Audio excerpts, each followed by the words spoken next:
you have another set of informality that is emerging, which we have to pay attention to, and I think that this is very dangerous. There are persons who are abusing the system of adverse possession. Abusing it.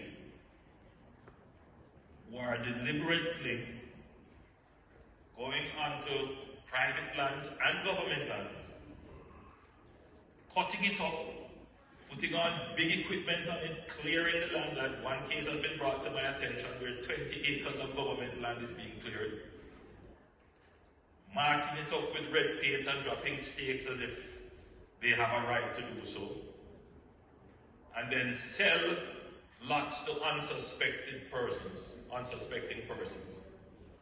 who are so desperate for land that they don't go and check the register, meaning they don't go to the NLA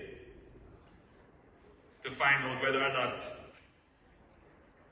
the person who is claiming ownership of the land has the land, or go to their municipal authority to see whether or not there has been an application for subdivision. And we know that this is going on, and I have given directives to Minister Montague that one of the things that he has to pay close attention to is to ensure that government land is not depleted. Now when I talk about government land, it's not my land. It's your land that the government holds in trust and manages for you.